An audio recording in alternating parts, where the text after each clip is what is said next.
بالله من شرور أنفسنا ومن سيئات أعمالنا. من يهده الله فلا مضل له ومن يضلل فلا هادي له. وأشهد أن لا إله إلا الله وحده لا شريك له، وأشهد أن محمدًا عبده ورسوله. يا أيها الذين آمنوا اتقوا الله حق تقاته ولا تموتن إلا وأنتم مسلمون. يا أيها الناس اتقوا ربكم الذي خلقكم من نفس واحدة وخلق منها زوجها وبث منهما رجالا كثيرا ونساء. واتقوا الله الذي تساءلون به والأرحام إن الله كان عليكم رقيبا. يا أيها الذين آمنوا اتقوا الله قولوا قولا سديدا يصلح لكم أعمالكم ويغفر لكم ذنوبكم، ومن يطع الله ورسوله فقد فاز فوزا عظيما. فإن خير الحديث كتاب الله، وخير الهدي هدي محمد صلى الله عليه وسلم، وشر الأمور محدثاتها، وكل محدثة بدعة، وكل بدعة ضلالة، وكل ضلالة في النار. إخوة الإيمان، baada kumhimidi Mwenyezi Mungu Subhanahu wa Ta'ala na kumtakia rehma Mtume Muhammad sallallahu alayhi wa alihi wasallam, tuko kwenye khatima ya 10 la kwanza kwenye mwezi mtukufu wa Ramadhani, kwenye tarehe 9 ya mwezi wa 9 kwa takwimu ya Hijria 1446 sawa na 9 mwezi wa 3 2025. Tumeanza moja, leo ni 9 na kuna waloanza moja, leo ni 8. Hivyo vyote itakavyokuwa, sote tuko kwenye Ramadhani, na vovote itakavyokuwa, sote tuko kwenye kufunga, na vyovyote itakavyokuwa ni 10 limeisha. Tayeb, muhadhara wetu wa leo ni kwa inwani, hao ndio walimu wetu. Hao ndio walimu wetu. Kina nani hao ndio walimu wetu? Walimu waloweka tarehe katika ulimwengu. Walimu ambao walikomaa kwa mafunzo kwa linalolitwa tabia, walikomaa kitabia. Walikuwa walimu wa akhlaq, walikuwa walimu wa tangamano zuri, walikuwa walimu wa kusaidiana, walikuwa walimu wa kusikitikiana, walikuwa ni walimu furaha ya mtu ni furaha yao, tena huzuni za mtu ni huzuni zao. Mapenzi yao ya kupendana wao kwa wao, mifano inatustaajabisha na kustaajabisha ulimwengu.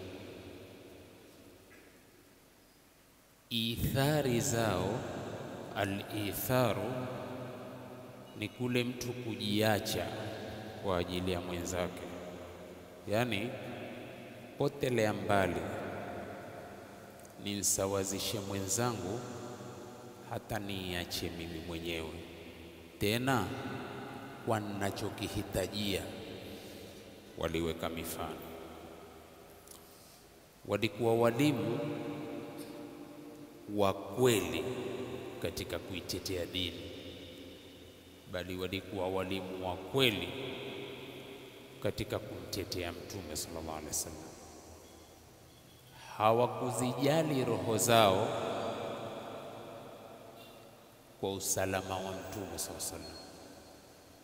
Uko tayari mtu aache watoto wake au chochote anachokithamini lakini tu usalama wa Mtume sallallahu alaihi wasallam. Walimu walotupa mifano kupoteza maisha wote kwa wanachokihitajia. Sikia vizuri sana. Vipi?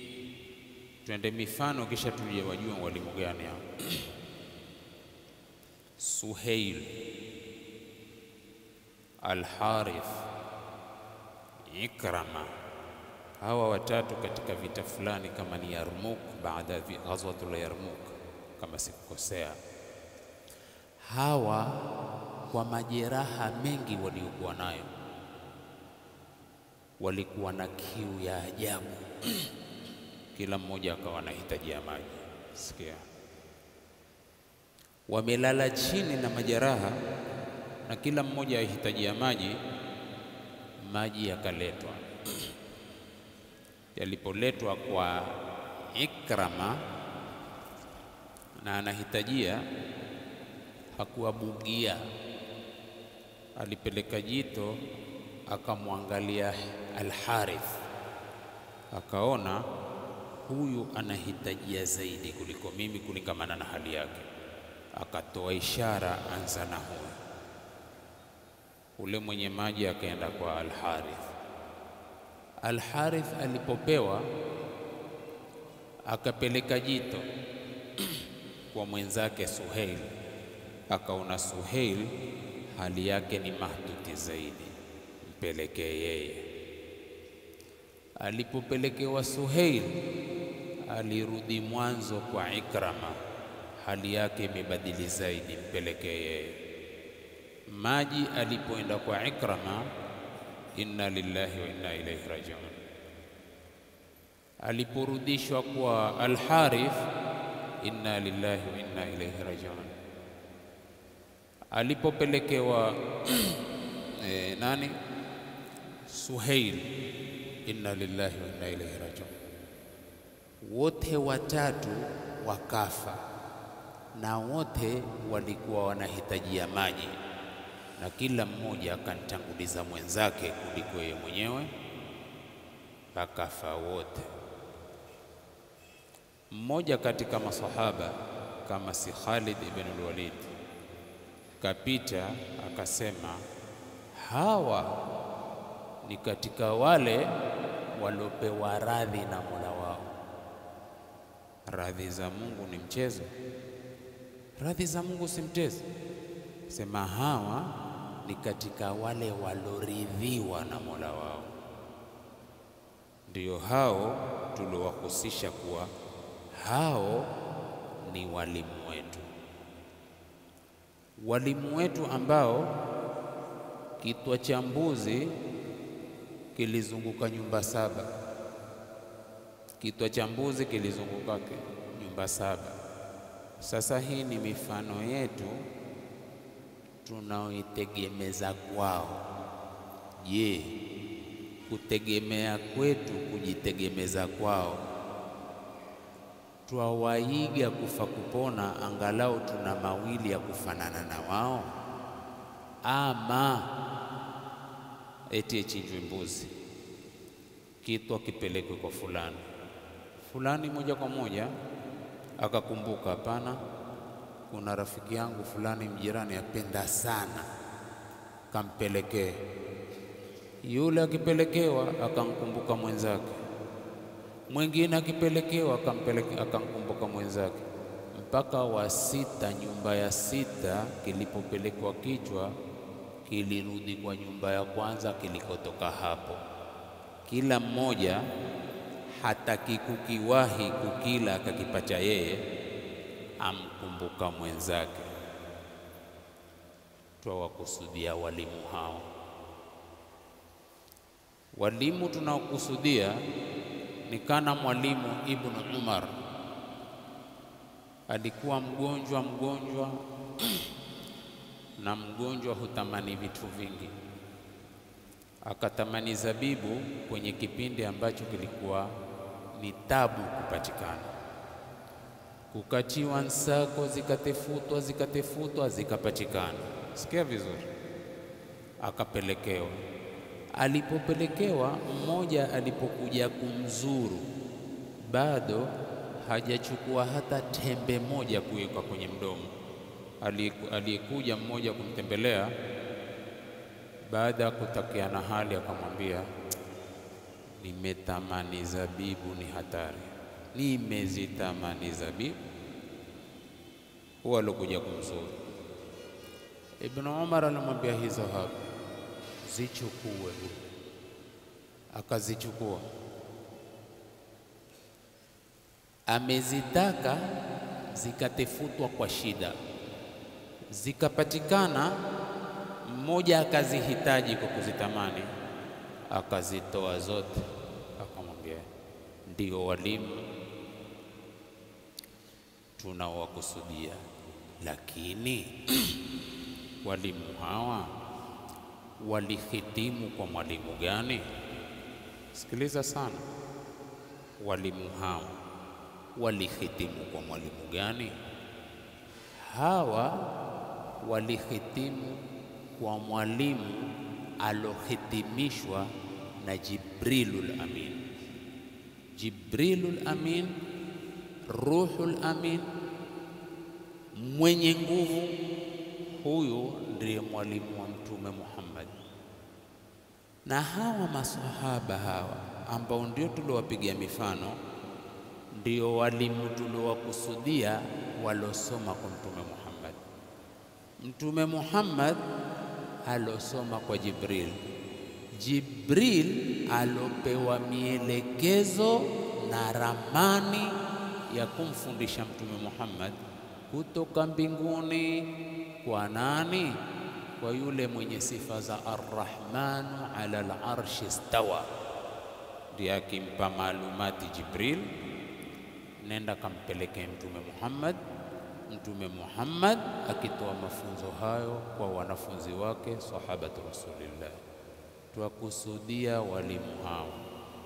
Sasa hawa ndio walokuwa salafu na saleh, walikuwa ni as-salafia wa kihakika, salafia wa kitabia, salafia wa kimuamala, salafia wa kimalezi, salafia wa kutanguliza wenzake kuliko ye mwenyewe.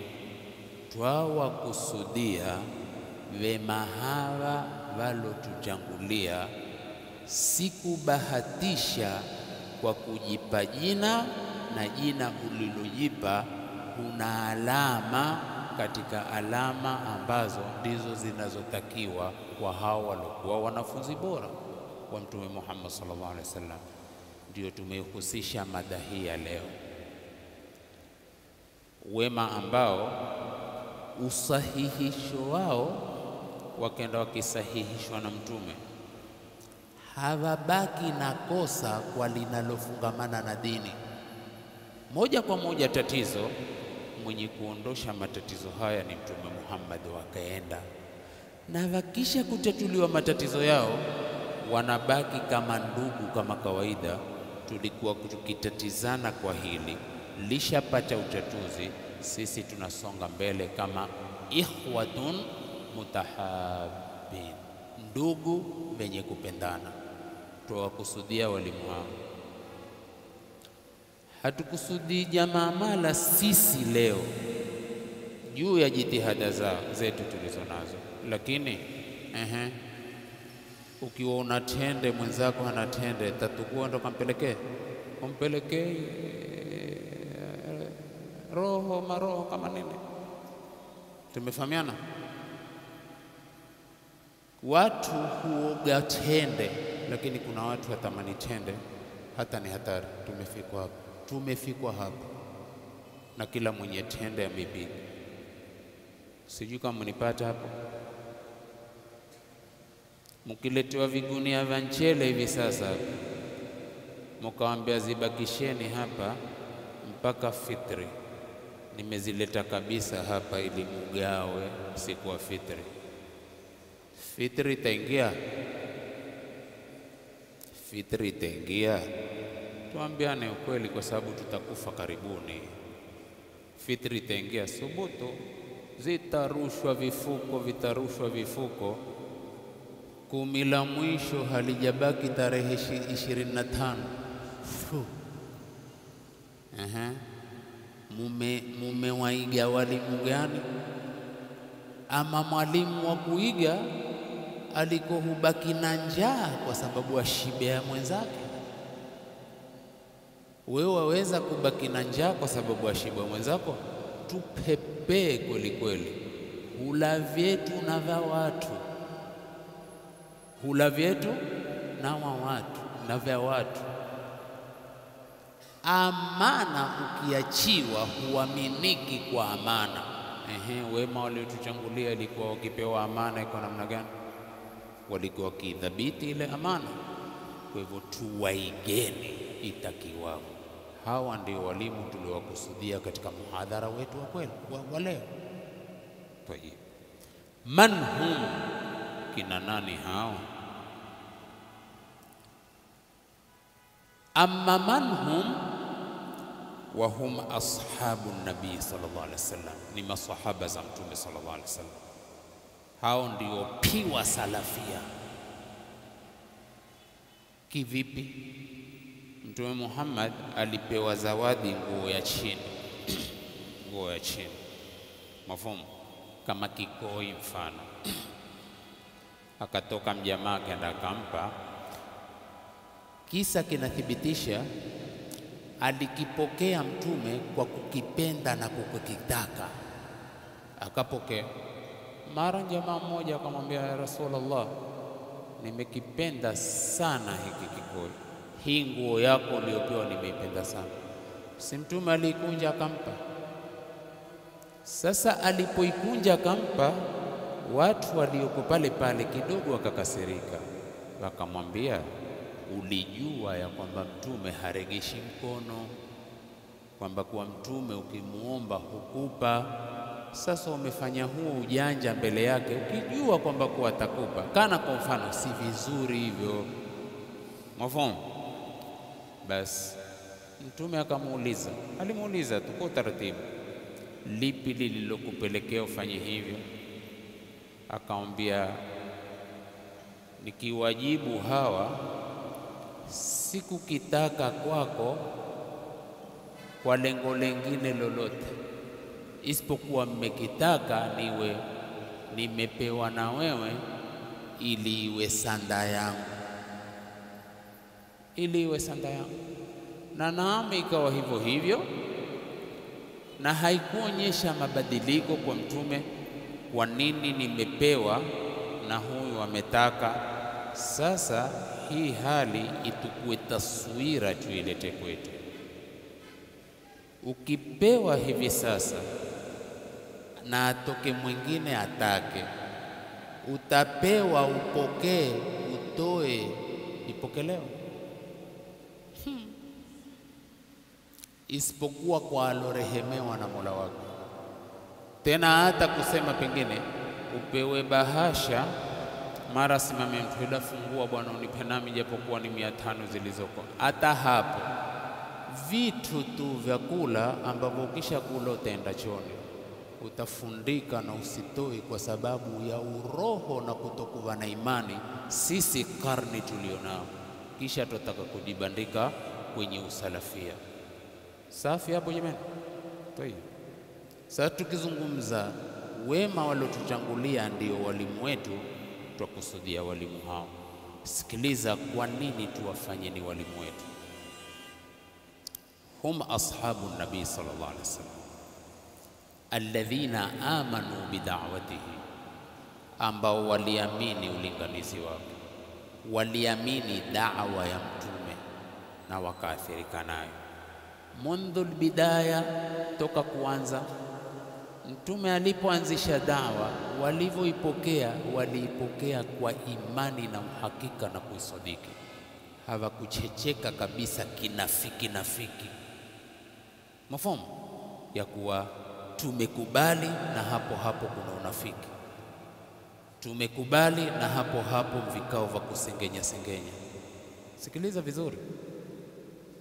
Lakini walipokea kwa ukweli na kwa roho safi, ndipo wakapata saada ya dunia na akhira. Twende. Wahajaru ma'ahu, ndivyo waliogura pamoja na Mtume.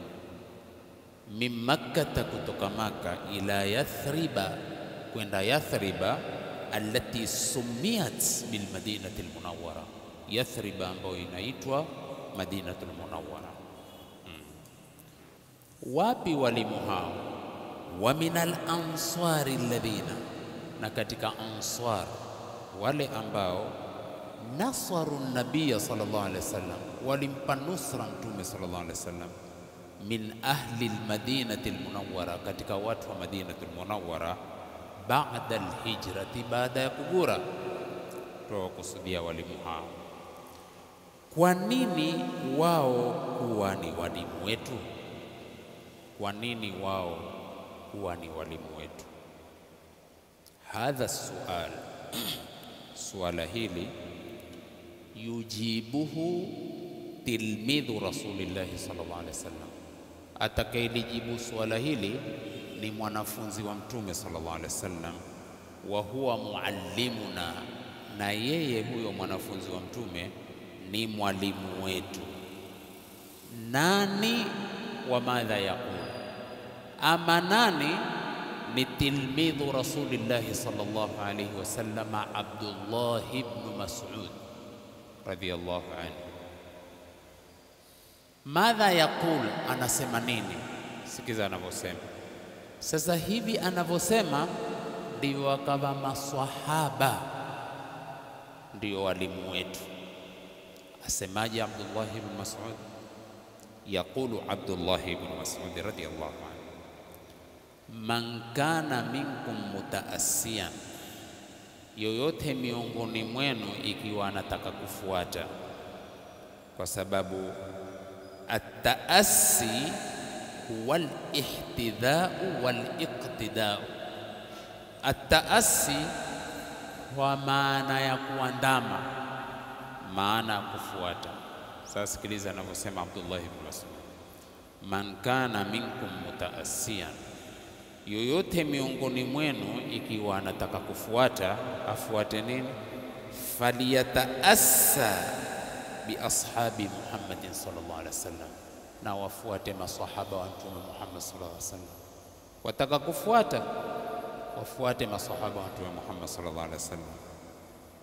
Kwa nini? Fa innahum kanu abarra hadhihi al-ummati quluban, kwa sababu maswahaba walikuwa ni wema wa nyoyo, walikuwa na nyoyo ambazo ni njema katika umma huu. Kwenye umma huu walikuwa na nyoyo njema, nyoyo nzuri.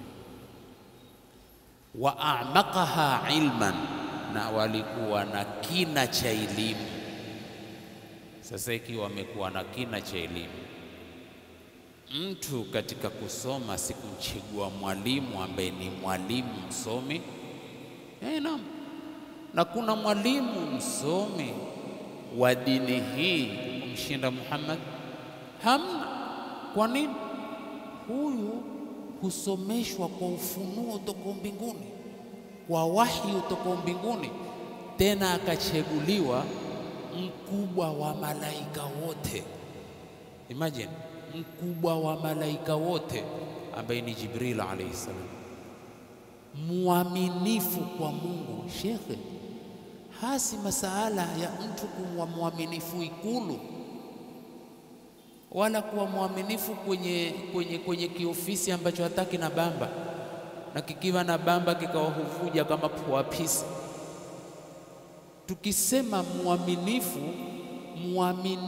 wa subhanallah, Jibril aminul wahi, ya kuwa hutukua siri kwa Mungu, ailete ardhini na siri isipenye kwa yoyote. Subhanallah, sio mchezo. Huyo ndiye mwalimu wa Mtume Muhammad. Allamahu shadidul quwa, alaysa kadhalik? Allamahu shadidul quwa, alomfundisha Mtume Muhammad yule mwenye nguvu, mwalimu ambaye ni Jibril. Haisikiliza kwa riwaya, maalumati kwa taka kushuka ardhini kuletewa Mtume sallallahu alaihi wasallam. Unajua ilikuwa kupitika vipi mbinguni? Riwaya zinasema walikuwa malaika wakisikilizishwa kama silsilatul jaras, kama hivi, kana mfano wa cheni hivi kurushwa kwenye tiles, ile sauti ile mfano, yani kama al-intibah. Intibah, ukisikia hilo jua kuna kitu. Sasa ikisikiwa sauti hiyo, malaika wote wanaanguka chini, tena kwa kukosa fahamu, mpaka Jibril wanaanguka chini, hawana fahamu, ni jambo lataka kuletwa. Kisha anainushwa wa kwanza ni Jibril, akaenda kwa Jalla Jalalu, na Mwenyezi Mungu akamwambia tukua kadhaa kadhaa kadhaa kadhaa kadhaa, nenda nao kwa Mtume Muhammad. Allahu Akbar. Ile ashachukua wote, malaika sasa wanaregeshwa fahamu, waka wanafahamu zao.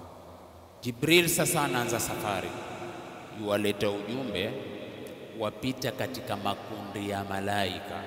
Sasa kila kipita wakisema madha qala rabbukum, wakiuliza hivi Mola wenu mlezi kasema nini? Kana ulizwa Jibril, kumetoka statement gani? Kuna jambo gani? Sikia jawabu la Jibril, qala al-haqqa wa huwa al-aliyyul kabir, amesema ya haki, wa huwa al-aliyyul kabir. Intaha. Malaika wote sikia, qala al-haqqa wa huwa al-aliyyul kabir, qala al-haqqa hivi, hakuna masala. Kuna nini? Kwenda nini ardhini? Hebu mpashe hao mambo ya ardhini, mambo mpashe, mambo ya ardhini. Hata ukapewa siri ya kiapo, waweza nao ukamwapisha mtu utoe siri. Wewe umeapishwa usitoe siri, umeapishwa usifanyeje? Kisha nao ukamwapisha mtu na kupa usitoe. Salala.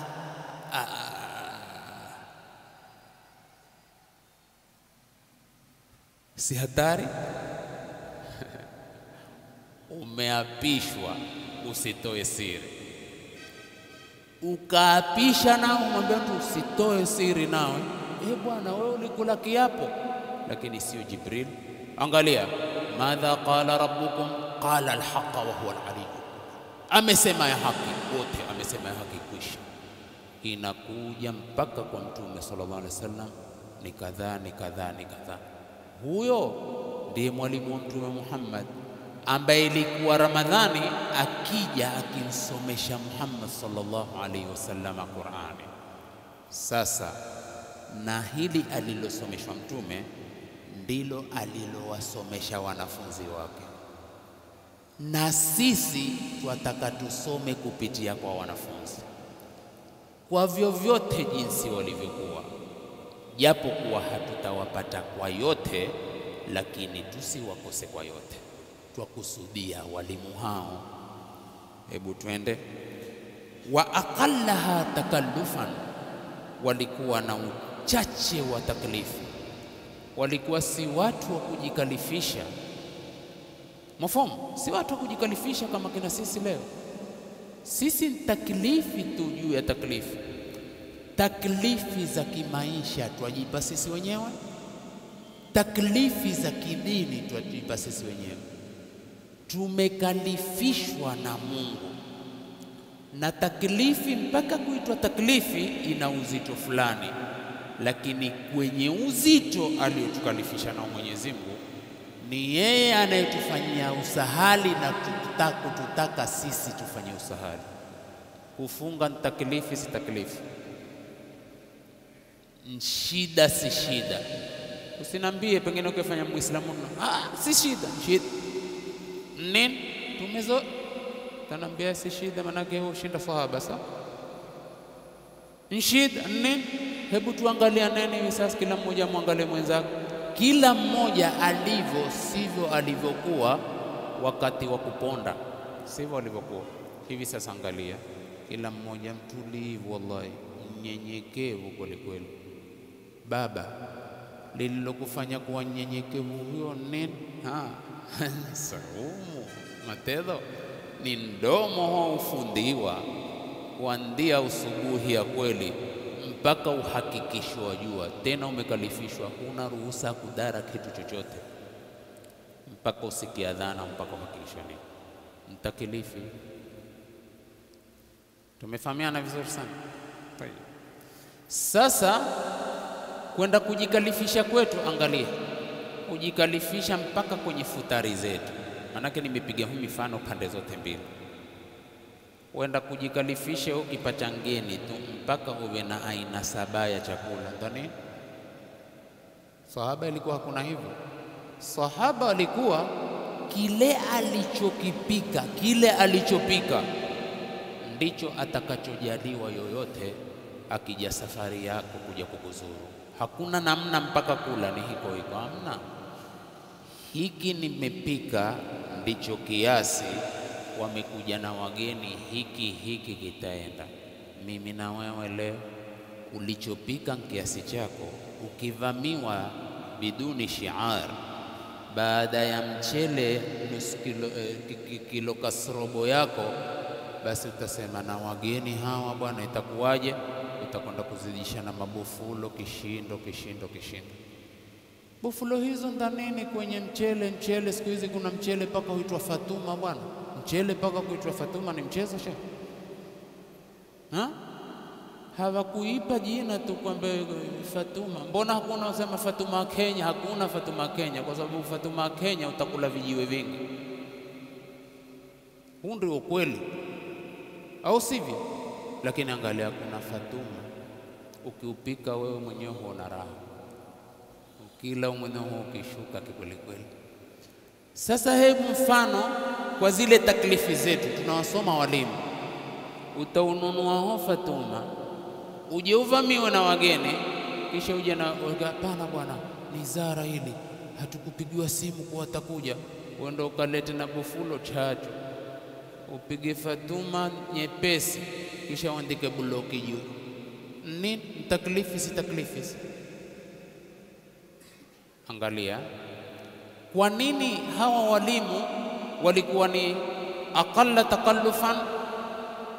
Walinsikia mwalimu wao akisema hivi, chakula cha mtu mmoja hutosha watu wawili, chakula cha watu wawili hutosha watu watatu. Na ni hadithi sahihi, ziko hata katika Riyadhus Salihin, na ni kweli, ni imani tu. Ni hiki ndicho tulichopika. Umekuja hata kama bila maagano, lakini umekuja riziki umeandikiwa, twende hiko na kitakuwa na baraka. Madalilu ala dhalika ni hawa walimu tunawasoma. Ni yule alotaka apokewe na Mtume sallallahu alaihi wasallam kwenye grupu la masahaba, akantaka Mtume ampokee kwa sababu alikuwa ataka chakula. Mtume akampokea. Ilikuwa hakuna mambo ya masimu kumpigia mrembo, nimepata ngeni wa ghafla, vipi huko, kuna nini huko? Hao ndetu. Moja kwa moja alikubali tu Mtume, akamwambia twende. Sikilizeni vizuri ndugu zangu. Akaenda nyumba ya bibi wake wa kwanza, hamna chochote, hakukupikwa chochote maskini. Akaenda kwa bibi wa pili, akazunguka na ule mgeni kwenye nyumba za bibi zake wote, na Mtume alikuwa hana wake 4 zaidi ya 4, lakini hakupata nyumba hata moja ambayo ilikuwa kumepikwa. Basi Mtume sallallahu alaihi wasallam akaenda kwa masahaba zake akamwambia, nani atakayempokea mgeni wangu? Watu walinyang'anyia, kila mmoja ataka kumchukua yeye. Akabahatika mmoja, akamwambia mimi nitamchukua. Angalia mitihani ya masahaba, walimu wa kihakika, masalafia wa kihakika. Akantukua mpaka kwa mke wake. Alipoenda naye kwa mke wake, ni chakula kidogo sana, na desturi ya mgeni wanchukua kumpingeni akala, wewe kwa umekaa, au sivyo? Lazima unakaa na yeye. Sasa chakula kidogo, la yusmin wala yughni min ju. Lakini sikiliza, minal mu'minina rijalun, watu walikuwa wakijiamini na wakikita kwa wanaloitakidi kwa mafunzo waliopewa na Mtume SAW. Akamwambia mke wake, pakua. Chakula ndicho hiki. Akamwambia hakuna, kilete. Mke wake akaenda kapakua, kikwechu manake kidogo. Basi moja kwa moja ngala hikma, akamuita mgeni wake, akaizima tagiza, akaweka, akamwambia fadhal. Sasa ikahuliwa giza na yeye ana act kama anakula na yeye. Basi yule mgeni akafanya morali, akawa anakula. Wallahi alikula akashiba, alhamdulillah. Yeye na mke wake wakalala hivyo. Sikiza taarifa za kutoka mbinguni. Watu walipoamua kuamini, waliamini kihakika, hawakuamini kishakashaka. Mara taarifa ya Injili ya Mtume sallallahu alaihi wasallam, na Mtume bila shaka hajui lililotokea huko, walitukuliwa lengeni, alipata chakula ama hakupata chakula.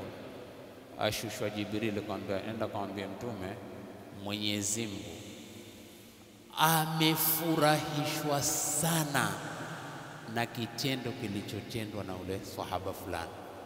Sheikh, yani taarifa kutoka kwa muaminifu Jibril aja na kutoka mbinguni, amwambia Mtume, Mwenyezi Mungu amefurahishwa sana na tendo la jana lililotendwa na fulani. Huo ni Mwenyezi Mungu aseme amefurahishwa. Furaha ya Mungu ndio radhi zake kwa mtu, na ukifurahikiwa na Mungu udhikiwa na watu wote duniani. Joto liko wapi? Kuna joto hapo? Yani Mungu amekufurahikia, nimemfurahikia mja wako. Nyinyi mifuro sasa utanikaiki namna gani? Visirani vitakudhuru nini? Tayari wewe una furaha za Mungu. Kasirikiwa na ulimwengu mzima, maadamu una furaha za Mungu ushapata saada ya dunia na akhera. Lakini angalia, furahikiwa na walimwengu wote, udhikiwe na Mungu mmoja. Subhanallah, huna saada katika dunia. Basi akatoka enda zake kazini, apewa taarifa na Mtume, Mungu Allah jalla jalalu amefurahishwa sana na kitendo ulichokitenda. Sisi kihivyo, kama hakutwangwa talaka mwanamke, sio basi kutakuwa kunyanyurana usiku zima. Pengine mwanamke huwa na imani, mpe Mungu atatupa nyingine. Wewe bwana, pengine hutaka kutoa sauti, sio ukasikiwa na ngine, ukaanza kuonena umekuwa bubu hapo kwa sababu roho. Mpe, kila ukitoa Mungu kupa zaidi. Nini wewe? Kisha unasema kwamba kwa mimi ni mfuasi wa maswahaba. Wasa wa maswahaba ni mchezo? Alaysa kadhalik? Watu walitembea ardhini kwa radhi za Mwenyezi Mungu kwa sababu walikuwa hawana shibe ya kujaza michumbo ya kula, walikuwa wana shibe za imani. Sah? Ndipo kuna hata vadhi wetu, Mungu arahamu, wasikomi kuwataja au makosa mtu kutaja vadhi wake. Jamani, si tuna vadhi wetu wako mbele za haki, vendeza mbele za haki na imani zao. Mbona walikuwa na imani? Ilikuwa kwao kitu si lolote si chochote. Ncha nzima wa vijana wanacheza boli hapo, ikifika pengine na dhuhuri wote watashukia hapo na ni mwana mmoja upakuliwa, lakini mama mababa hawaruhusu. Kwambia hapana, nenda kawaite na wenzako. Wanaenda kuitwa na wenzako, kikachandikwa kichanga pale, kipiksi wacho kikanyikwa pale, kikaliwa jirani nzima. Mashallah, maskini. Juu ya kuwa wanaichache, walikuwa na uchache wa elimu, lakini walikuwa na wingi wa imani. Sisi leo na wingi wa elimu zetu, lakini hatuna chembe za imani kwa sababu ya udavadhi kikwetu, kwa sababu ya uroho. safi hapa, ndivyo wazee wetu. Kwa hivyo hatuwezi sisi kukosa fadhila kusema hawakusoma ati leo sisi manake tumesoma nini. Mbona hatuna lolote kuweza kupondanwa kwa kula Sheikh? Na yote hao tumeona kuna watu walinyang'anyia pipa limechiwa maji ya sharubeti kikwetu, basi limetupwa na madonge ya barafu hapo. Kulinyang'anyiwana ustadhi, kukishtuka kuna mmoja achomo alishukumiwa akitoka muhundu kama ini. Hapo kweli hapo wamedemi maswahaba. Kuna sahaba aliangukia pipa la maji ya sharubeti. Tukiwasoma hawa tunawasoma kihakika, na lazima mifano tuilete kwenye wakia yetu. Wa aqallaha takallufan, walikuwa na uchache kabisa taklifu. Wa aqwamaha hadiyan, walikuwa na uongozi wa kimisingi. Wakiamini wameamini, hazichecheki imani zao kwa jambo lolote. Wa ahsanaha hala, na walikuwa wazuri sana wa hali. Qauman, tumekubali sisi wa walimu wetu kwa sababu ni qauman, ni watu ikhtarahumullahu, ambao Allah amewachagua lisuhbati nabiyihi sallallahu alaihi wasallam, kurafikana na mtume wake. Kwa hivyo ina maana Mungu kawachagua hawa wawe marafiki za mtume, ndio ikawa hao ndio walimu wetu. Fa'rifu lahum fadlahum, angalia riwaya inakwambia jueni fadhila zao, jueni fadhila za masahaba. Wattabi'uhu fi atharihim, wafuateni katika athari zao. Fa innahum kanu ala alhuda almustaqim, hakika walikuwa katika uongofu ulionyoka. Walikuwa ni hivi sahabatu rasulillah. Ni hivi vipi?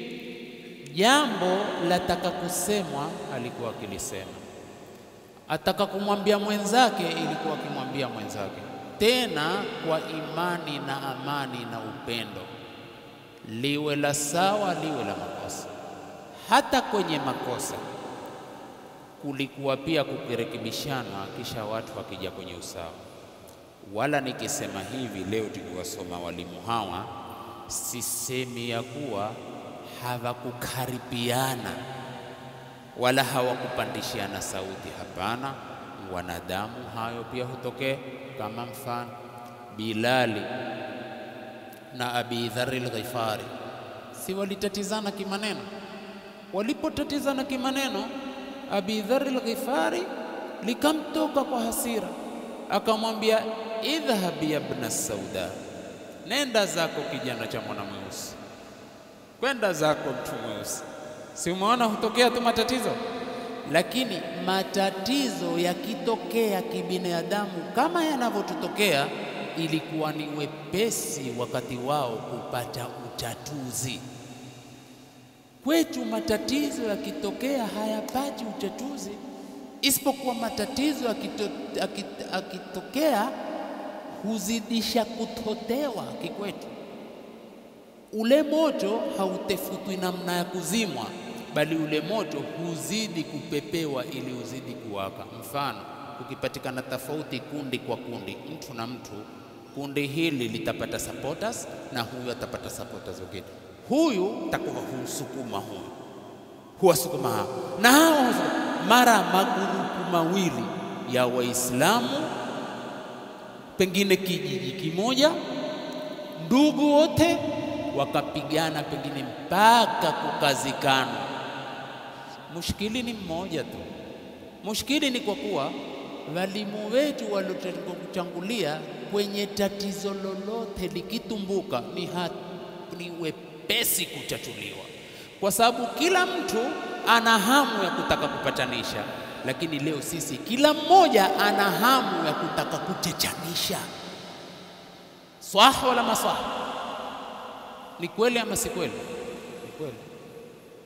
Lakini wale walitukua matimbuko kutoka katika Qur'ani.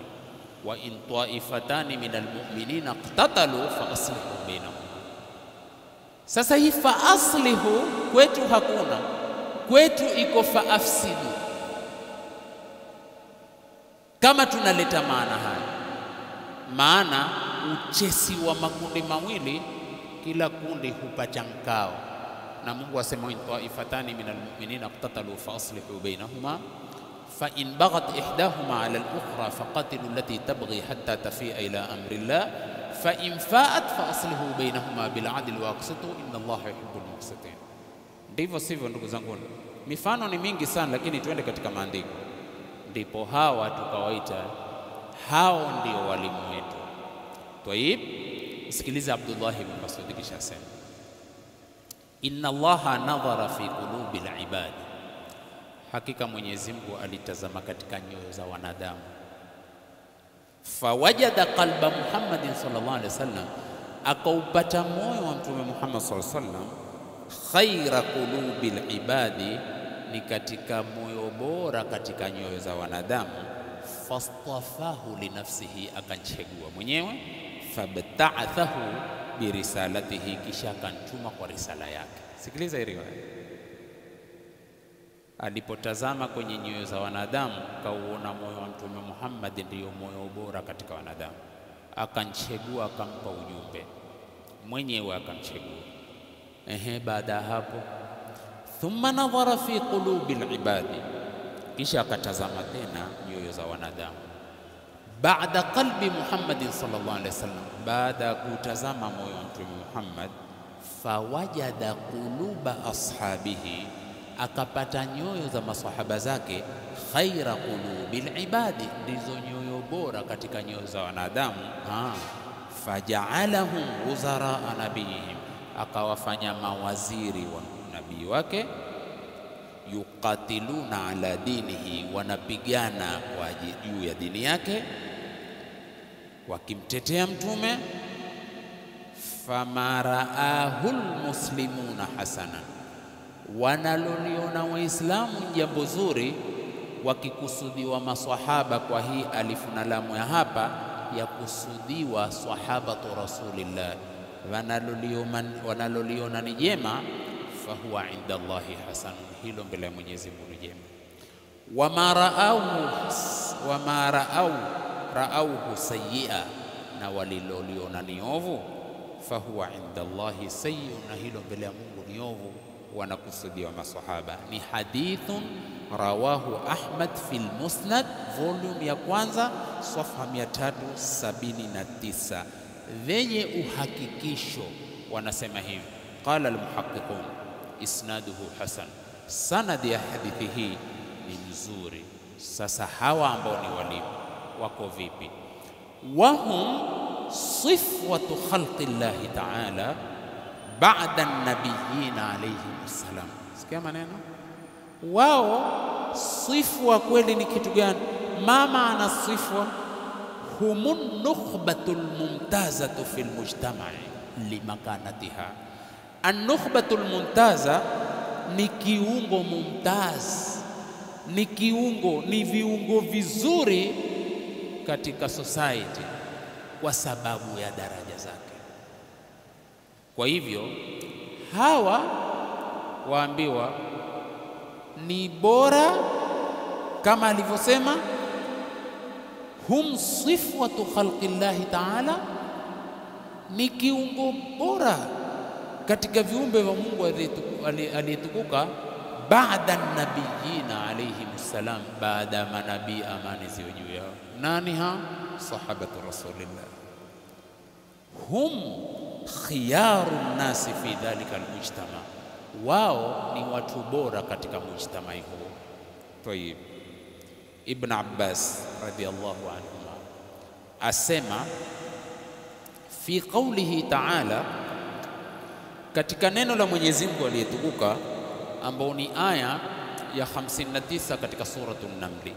Mwenyezi Mungu aliposema kumwambia mtume, qulil hamdulillah, sema alhamdulillah, wa salamun ala ibadihi alladhina istafa, na hii amani iwe juu ya waja wake ambaye amewachagua. Ibn Abbas asema ashabu Muhammadin, hawa kusudio masahaba za Mtume Muhammad. Qulil hamdulillah wa salamun ala ibadihi alladhina istafa.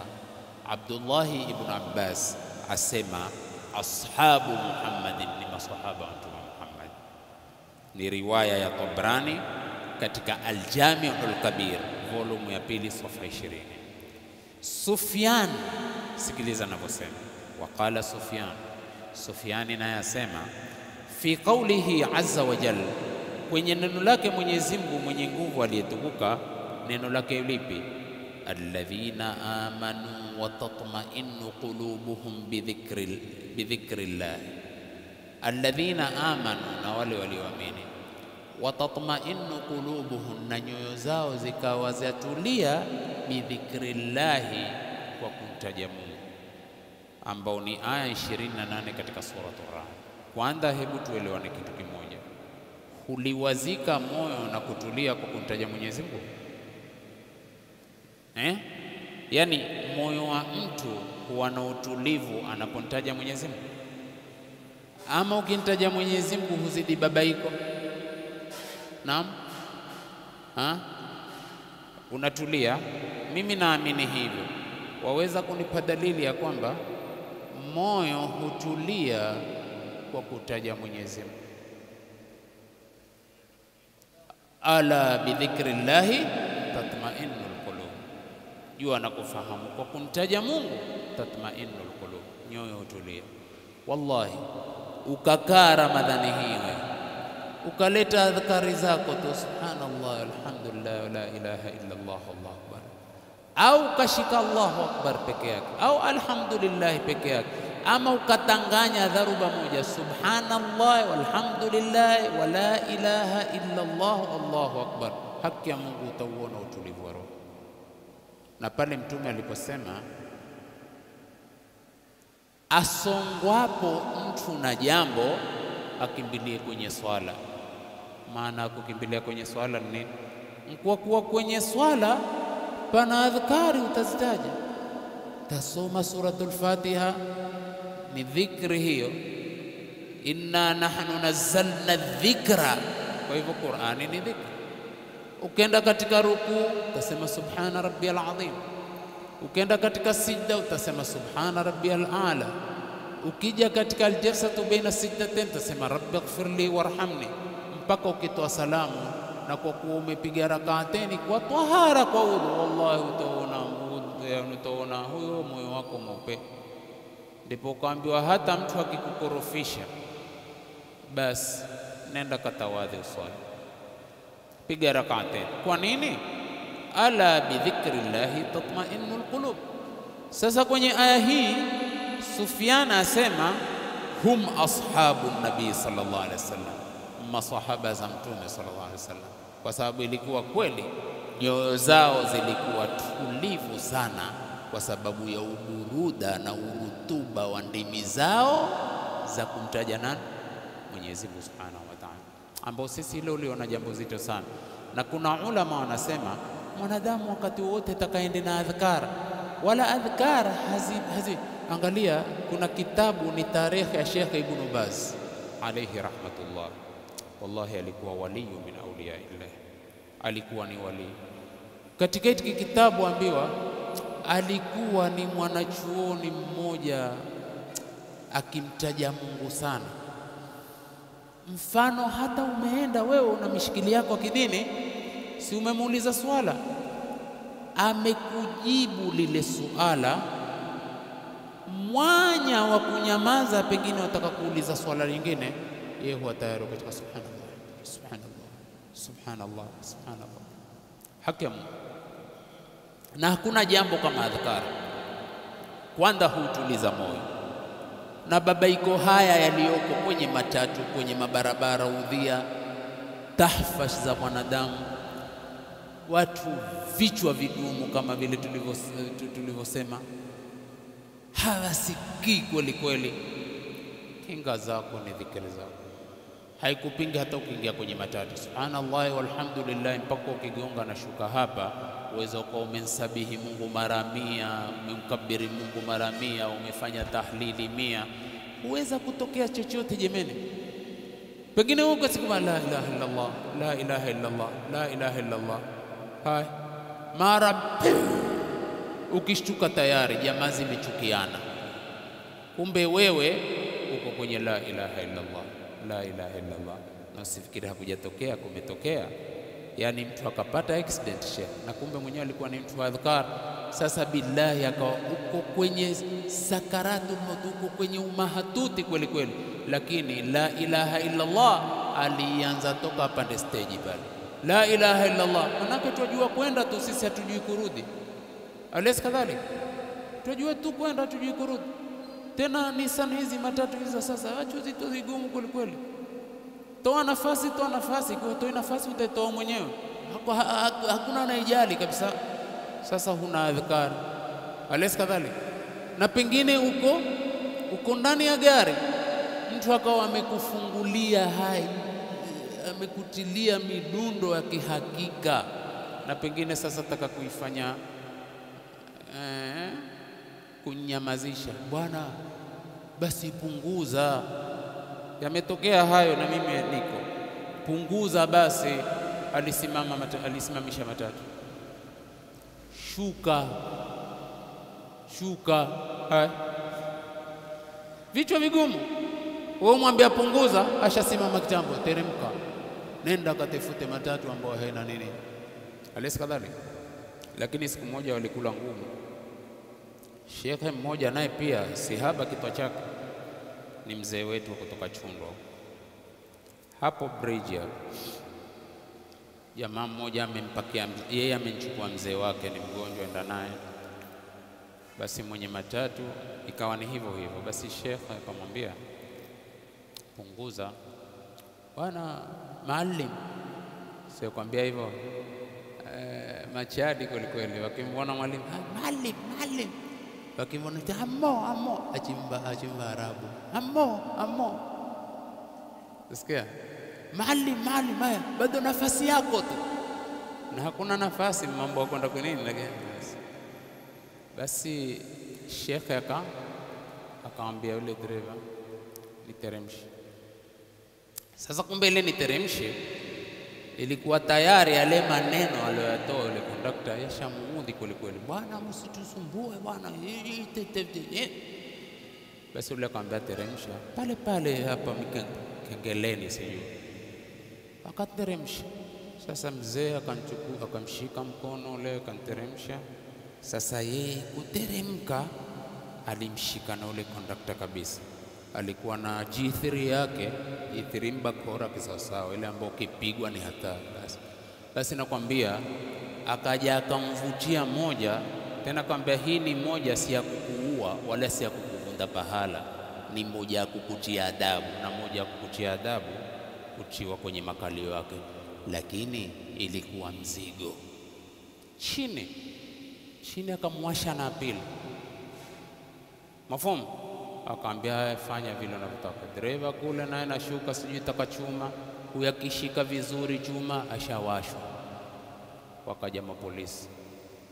Mzee akamwambia, naye alikuwa haogopi, akaambia waambie wenyewe walivyosema, kwa hivyo nishawatia adabu. Polisi kwanza akasimamisha gari kwa adabu na heshima, akampakia huyu mzee, kisha na wale wakateremshwa abiria wote. Gari ikenda. Wallahi ilitokea, na si mwingine ni Sheikh Ali Lodi. Utajifanya mkora kwake? Duka la ukora liko wapi? Kuna pahala huitwa duka huuzwa ukora? Kuna supermarket huuzwa ujauri? Si jauri nchendekeza tu. Basi ulijichendekeza kama kondakta, akajichendekeza na ushekhe wake, akamwasha vizuri adab. Sasa hao yote hutokea, lakini uko zako pale, subhanallah, alhamdulillah, wala ilaha illa Allah. Pengine zile adhkar ndizo zitakuwa kinga kwako hata kwa uovu wa aina yote. Tayeb, tusonge sasa kwenye alladhina amanu wa tatma'innu qulubuhum bi dhikrillah. Sufyan asema hum ashabu nabii sallallahu alaihi wasallam. Tayeb, Wahab ibn Munabbah na yeye asemaje rahimahullah, qawluhu bi aidi safara kiramin barara katika suratu Abasa 16 pia alisema hum ashabu Rasulillah sallallahu alaihi wasallam. Ni riwaya hiyo. Qatada ni mufassir fi qawli Allah ta'ala yatlunahu haqqa tilawatihi, wanaisoma Qur'ani haki ya kuisoma. Baqara 121 qal hum ashabu Muhammadin sallallahu alaihi wasallam. Ni riwaya katika Fathul Bari sherehe ya Sahih Bukhari volume ya 13 safha 458. Tayeb, tumalizie. Wa mimma jaa fi sunna, hao ndio walimu wetu. Sunna ilivyokuja ni hadithi ya Abi Huraira. Mtume sallallahu alaihi wasallam asema, sikia asemaje Mtume? La tasubbu ashabi, musiwatukane maswahaba zangu. La tasubbu ashabi, musiwatukane maswahaba wangu. Akasema mara mbili Mtume, musiwatukane maswahaba zangu, musiwatukane maswahaba zangu. Kisha akasema fawalladhi nafsi biyadi, na hapa kwa yule nafsi yangu iko mikononi mwake. Ameapa kwa jina la Mwenyezi Mungu. Kwenye kiapo akasemaje? Lau anna ahadakum, lau mmoja wenu, anfaqa mithla uhudin dhahaba, akatoa sadaka mfano wa jabali Uhud, iwe dhahabu, atoe dhahabu mfano wa jabali Uhud. Ina maana dhahabu nyingi sana, azitoe pengine sadaka. Mtume asema ma adraka mudda ahdihim wala nasifahu, hawezi kufikia muddu, mfuto wa mmoja wao, wala nusu yake. Na kuna tafsiri, kuna muddu kwa maana ya kunyosha, ikiwa maana haiwezi kufika mtu kunyosha mkono wake kwa kilo yake ama kwa nusu kilo yake, ama kunyosha kwa sahaba kutoa hakusawaziki na mtu kunyosha kutoa yeye. Na imepiga mfano wa jabali Uhud, utoe dhahabu, haifiki kunyosha mkono kwa sahaba kutoa chini ya hiko. Si watu wa kutukana wala si watu wa kukosewa adabu, ndipo wakastahiki sisi tuwafanye walimu wetu.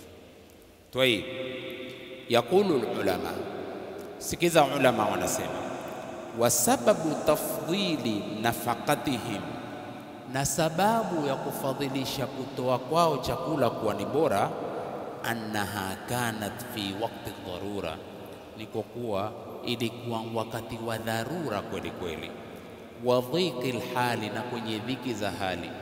Kwa sababu zama za maswahaba hali zao sio kama hali tulizo nazo. Dhiki walizokuwa nazo sizo dhiki zetu. Hivi sasa tuna kila mmoja huja akala maladha wa taba min at-ta'ami wa sharab, hula anachokipenda katika kizuri kwenye vinywaji. Na maswahaba hakupata hivyo shekhi. Maswahaba walikuwa wakienda tu vile wapachavo shekhi. Kwa hivyo hali sasa, ukisikia kuwa kile akitoacho kwa uchache wake hakiwezi kushindwa na kingi tukitoacho kwenye wakati huu, na hilo la kubalika aklan wa naqla. Mfano, mwenye kutoa 1,000,000 na kuna mmoja akaja akatoa 100 maskini, lakini ile 100 akatoa kwa dhati za roho yake. Watu toa malaki, mimi kwenye mfuko ni hiki, nami sitata kutoa, nakupa kwa ajili yako mukhlisan lillah. Wajua pana hatari gani? Pana hatari ile 100 iwe na ujira mkubwa kushinda aliyotoa 1,000,000 kabisa. Sasa wakati wa maswahaba vile walivyokuwa wakivitoa, ilikuwa hali zao ilikuwa si hali kama hizi hali zetu, na dhiki vile vile, lakini mtu roho yake kawa safi katika kutoa. Mpaka ukaja mfano, kunyosha mkono kwake kwa kutoa, sio kutoa mtu sadaka hata ikiwa dhahabu mfano wa Kilimanjaro ama Mount Kenya. Kwa kwetu hapa lakini kwa kule ukapigiwa mfano wa Uhud. Hao ni watu ambao daraja zao zilikuwa za juu kweli kweli jameni. Sasa Mtume akasema msiwatukane. Leo hutukana masahaba. Bibi Aisha hutukana, Bibi Aisha huitwa mzinifu, Abu Bakar na Umar huitwa mbwa kama mbwa wa ashabul kahfi, wale wakawa wamelala. Na mangapi na mangapi na mangapi wanavyotukana sahabatu Rasulillah, na Mtume asema msiwatukane. Hawa watu walikuwa ni watu wengine kweli kweli, wanatembea katika barabara wakijijua kuwa watu wa peponi. Nani mmoja wetu atembea ajijua katika watu wa peponi? Hapana. Kwa hivyo la tasubu ashabi, msiwatukane maswahaba zangu. Tayib. Kwa hivyo katika kusherehesha asema bi khilafi ghairihim, kinyume na wengineo, wali anna infaqahum, na kwa kuwa kutoa kwao kana fi nusratihi sallallahu alaihi wasallam, ilikuwa katika kumpa ushindi mtume, kumnusuru mtume, wa himayatihi, na kumhami mtume. Wadhalika maadumu baadahu, na hili limekosekana baada yake. Leo watu hutoa makala wakasema, sikuna wakati mmoja mtume alikashifiwa na ule kasarani mmoja aitwaje? Naam, nani? Tayib. Kisha kuna na kitabu kimoja ile satanic verses ndio alokitoa na sawa sawa, akankashifu mtume sallallahu alaihi wasallam, ndivyo sivyo? Wallahi billahi, Kenya hii kuna watu walisema wao na wantukane, sisi tutansifu. Angalia, wao na wantukane, sisi tutansifu. Sasa huko ndiko kunitetea mtume, huntukana, inasema na wantukane, sisi tutansifu. Yala kunsifu ndio umenitetea mtume kutukana. Tuko mbali Sheikh, tuko mbali. Subutu ikiwa ni wakati wa nini, Dhul Khuwaisira, na siku moja, na riwaya ziko kina Ibn Hisham wamezitaja katika sira zao, na riwaya ziko wakati mtume alipogawa zile ghanima kuwapa watu wa Maka, asiwahusishe watu wa Madina, kukatoka maneno. Kuna jamaa mmoja akiitwa Dhul Khuwaisira akaingia msikitini na maswahaba wako akiweko Umar, akasema nimeona ulilolifanya. Amwambia mtume. Mtume akamwambia ajal, umeona nini? Jamaa tayari washaka chonjo. Akiangaliwa Umar bin Khattab tayari ashampiga lile jito lile, muangalia, nimeona ulilolifanya. Ajal, umefanya nini? Lam araka adalta, sikukuona umefanya uadilifu. Amwambia mtume, we lam araka adalta. Sasa mtume akapiga kelele, waihaq, ni kalimatu zajr, waihaq illam yakun al-adlu minni fa inda man yakun. Ikiwa uadilifu hautopatikana kwangu, mtume akaonyesha hasira, ikiwa uadilifu utapatikana kwangu, upatikane kwa nani uadilifu? Umar ashasimama kichango, akamwambia ya Rasulullah, da'ni adribu unukahu, na kuomba ruhusa, nipe ruhusa ninkachilie mbali shingo yako. Kwa Umar ilikuwa hakuna ngumi wala kuna mbao, tatakunyamazisha mkupige mbao ya kimataifa, hakuna mbao ya kimataifa. Umar ilikuwa nkitwa tu, da'ni adribu unukahu, hata ninkachilie mbali kitwa. Kwa maana huu tovu wa adabu mbele ya watu malizika. Maanake kuna watu wengine mpaka wafanywe we, akashikwa Umar akamwambia mahlan ya Umar, mahlan. Na alikuwa si majauri, alikuwa ambiwa mahlan, kana lugha kikwetu, poa Umar, poa Umar, tulia Umar. Umar akatulia, akamwambia nimetaka usifanye hivyo kwa sababu kwenye familia yake, sikia maneno tu, kwenye familia yake utatoka kizazi wataishika sana dini. Sasa muate simuue, yeye muate na upinzani wake, lakini kwao utatoka wenye kuishika dini. La mtume waanguka jamii, la mtume laanguka. Angalia hata leo wakati tulionao, utaona kuna watu wameshikana katika kupinga kufa kupona, hatutaki. Na hapo kwenye familia wakatoka vijana wakasoma uelewa huu kinyume na wazazi wao. Ndio ile sauti ikatoka, hawa dawa yao wametetanisha hata watoto na wazazi wao. Sikutetanisha watoto na wazazi wao, ni haki ilomfanya Ibrahim, babake ni Azar, lakini Ibrahim akawa na msimamo sawa na babake hana msimamo sawa, ikawa kila mmoja abaki alivyo. Ikiwa hutaki, Mtume akamwambia usimue, hata tuzione hizi dhuria zikitoka vaishike dini, lakini kuna kitu kimoja, kisha wataiata dini, watatoka kwenye dini kana mfano wa mshali unavotoka kwenye uta wake. Umar akatulia. Tumeelewana vizuri sana. Hii inamaanisha nini? Hii inamaanisha watu walikuwa wako tayari kweli wakimuhami Mtume. Angalia pale palipotokea matatizo katika ghazwatu Uhud, walipopata tabu sana Waislamu baada wale 50 rumat kuasi. Angalia pale kwenye kibanda alichokuwa Mtume SAW anazungumza na Mola wake na kupigana na wako walinzi pale, lakini kulitoka sauti, Muhammad ameuliwa. Muhammad ameuliwa.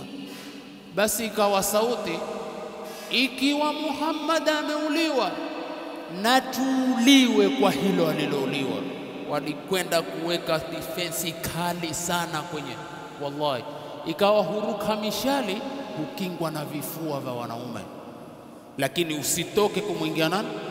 Mtume sallallahu alaihi wasallam, mpaka watu wakawa majaraha na Mtume kajeruhiwa katika vita vya Uhud kweli kweli. Lakini kufika kwenye maeneo achikuvunda hiyo ngome kisha wanshiketa subutu.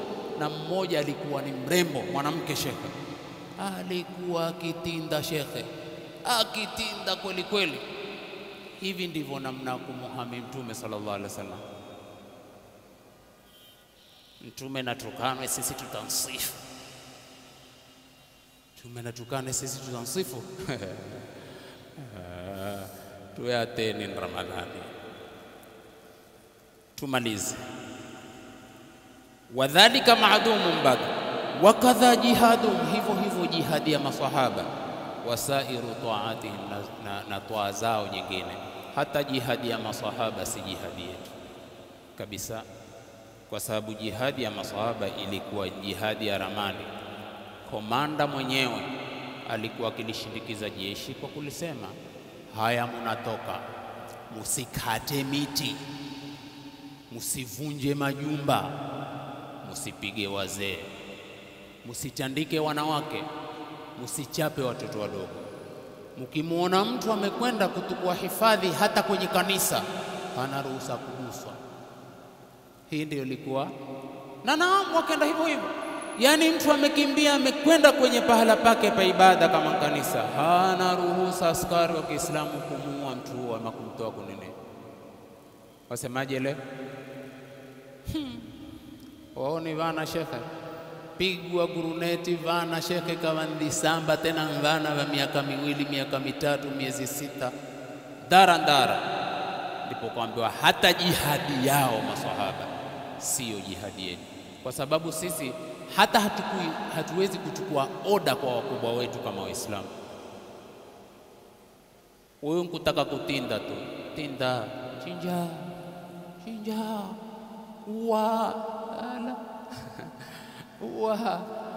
pengine fujo tu, hamuoni hivyo?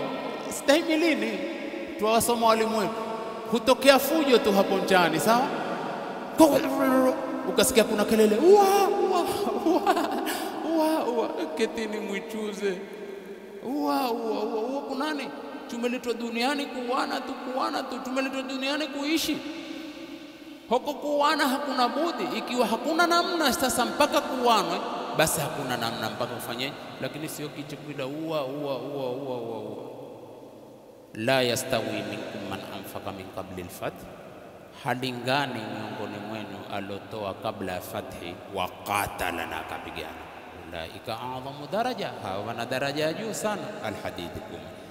Wa hadha kulluhu, haya yote, ma makana fi anfusihim, pamoja na yale waliokuwa kwenye nafsi zao, mina shafaqati, kutokamana na upole, watawaddudi, na mapenzi, wal khushu'i na unyenyekevu, watawadhu'i maana moja, wal ithari na kumchanguliza mtu mwenzake kuliko yeye mwenyewe, wal jihadi fi sabilillah haqqa jihadihi, haki ya kupigana jihadi, wa fadilati suhba na ubora wa kusuhubiana na mtume, walau lahdha, japokuwa kwa mara moja tu, la yuwaziha, haiwezi kusawazika na amali ya mtu,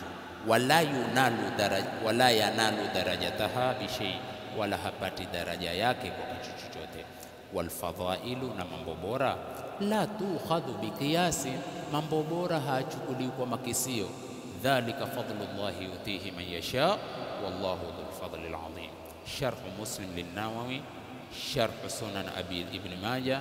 Baydawi naye akatufungia kwa kusema maana alhadithi, maana ya hadithi, la yanalu ahadukum, hatopata mmoja wenu, biinfaqi mithli Uhudin dhahaban, kwa kutoa mfano wa dhahabu wa jabali Uhud, min alfadli wal ajri, kutokamana na fadla na ujura, ma yanalu ahaduhum, yale anayoyapata mmoja wao, biinfaqi fi muddi ta'am, biinfaqi muddi ta'amin, kwa kutoa mfuto wa chakula ama kilo ya chakula, au nasifihi, ama nusu yake.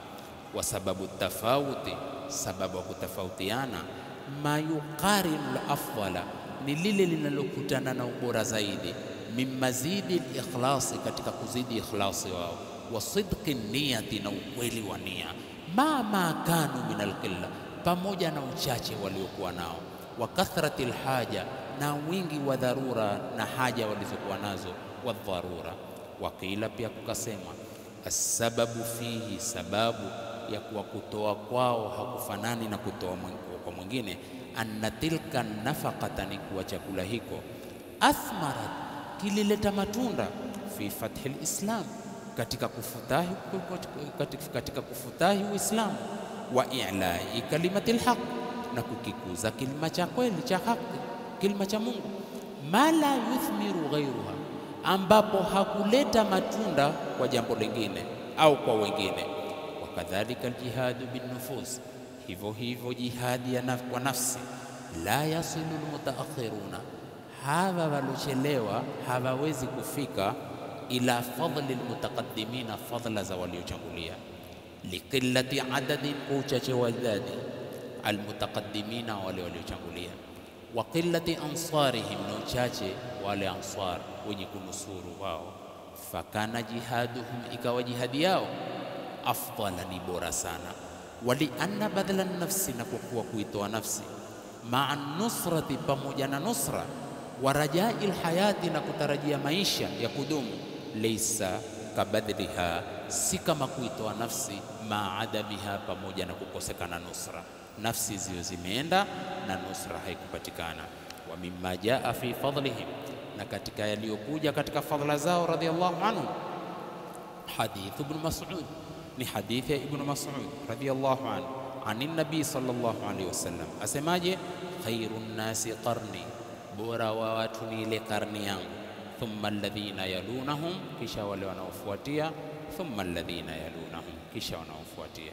Wa innama swara awwalu hadhihi al-umma, hakika wamekuwa mwanzo wa umma huu, khaira al-quruni, ni karni bora, liannahum amanu bihi, kwa sababu walimwamini mtume, hina kafara an-nas, wakati alipokupingwa na watu, wasadaquhu, wakamsadiki, hina kadhabahu an-nas, wakati watu walipomkadhibisha, waazzaruhu, wakamuadhimisha na kumheshimu na wakamnusuru, waawauhu, na wakampokea, waasauhu, na wakampatia, wakampa usaidizi wa mali zao, wa anfusihim, na nafsi zao, waqatalu ghayrahum, wakapigana na wengine, ala kufrihim, juu ya kufuru zao, hatta adkhaluhum fil islam, mpaka wakawaingiza katika Uislamu. Hawa ndiyo walimu wetu. Sasa Waislamu tunasimama hapa, akipenda Mwenyezi Mungu, kesho ni Jumatatu, tuna Sheikh Abu Hamza, na nawakumbusha, Abu Hamza alitoa maswala, kuna vifungu fulani alizitoa, kuna walioandika, nenda kazipitie vizuri, kwa sababu unao desturi, asema akija atauliza, kisha mwenye kukumbuka kujibu atapewa cha kupewa. Sikuambia kupewa cha kupewa kwa kuachana wapata hapa, hapana. Masala tu yeye sema kushajiisha, na mimi nataka mwende mkayarudie. Nitakuwa hapa Jumanne, alisikadhani Jumanne ndio nitakuwa na muhadhara wangu wa Jumanne. Tulianza sisi kutafsiri juzu ya 30, tukaanza suratul Fatiha alhamdulillah wa miaka mpaka tukaja alam nashrah, tukakoma hapo, zikapita siku. Sasa hii sura pia nimeiandaa, kwa hivyo akipenda Mwenyezi Mungu siku ya Jumanne, kwa kuwa mwezi pia wa Qur'ani, tutarudi kwenye suratul Duha, tafsiri aya moja moja. Wa Duha imeelezwa vipi, ilivyotafsiriwa, walivyotafsiri, makala ya mufassirun, kama kuna visa, kama kuna kitu chochote kinachoungana na aya, usikilize tu walivyoitafsiri waheshimiwa Qur'ani. Kana vile tulivyozungumza jana, tafsiri ya Qur'ani hutafsiriwa vipi, ili usije na tafsiri za kibaharia zisizokuwa na mustanadi yoyote. Kwa hivyo kesho tuwe na al-Sheikh Abu Hamza, na Jumanne tutakuwa pamoja na suratul Duha, na Mwenyezi Mungu nikimnyenyekea kwa maombi atutakabalie saumu zetu na atupe taufiki kwa kila tunalolitenda, na aturuzuku kuweko mpaka tuimalize Ramadhani, na kila ambalo litakuwa na upungufu tuwe tutalijaza kwa taufiki yake Mungu kwa siku zilizobaki. Maana 10 la kwanza pana mambo vimepita kwetu sote. 10 la pili tunarekebisha mambo, likitoka 10 la pili pana mambo vya kurekebisha sisi wanadamu. 10 la tatu ndio kufa kupona. Maana ukilikosa umelikosa, kulipata majaliwa. Wallahi billah, hiyo hilo la Ramadhani sisi kuweko sote kuweko, alhamdulillah, mtumba kumshukuru Mungu. Maana miezi 12 ni siku nyingi shekhi, miezi 12 ni siku nyingi, lakini tumetoka kwenye Ramadhani mpaka tumeingia kwenye Ramadhani, alhamdulillah. Tunataka na 10 yaliyobaki, ikiwa ni khairi, Mwenyezi Mungu Subhanahu wa Ta'ala atujalie tuyahitimishe na aturuzuku taubatan nasuha, innahu waliyu dhalika wal qadir alayh. Allahumma arina al-haqqa haqqan warzuqna ittiba'a, wa arina al-batila batilan warzuqna ijtinaba. Rabbana taqabbal minna innaka antas samiul alim, wa tub alayna innaka antat tawwabur rahim. Allahumma innaka afuwun tuhibbul afwa fa'fu anna. Allahumma innaka afuwun tuhibbul afwa fa'fu anna. Allahumma innaka afuwun tuhibbul afwa fa'fu anna. اللهم اجعل جمعنا هذا جمعا مرحوما وتفرقنا من بعده تفرقا معصوما. اللهم ألف بين قلوبنا واصلح ذات بيننا واهدنا سبل السلام. اللهم علمنا ما ينفعنا وانفعنا بما علمتنا وزدنا علما يا رب. ربي زدنا علما نافعا ورزقا طيبا وعملا متقبلا. وصلى الله على محمد وآله وصحبه وسلم. سبحانك اللهم وبحمدك، أشهد أن لا إله إلا أنت، أستغفرك وأتوب إليك.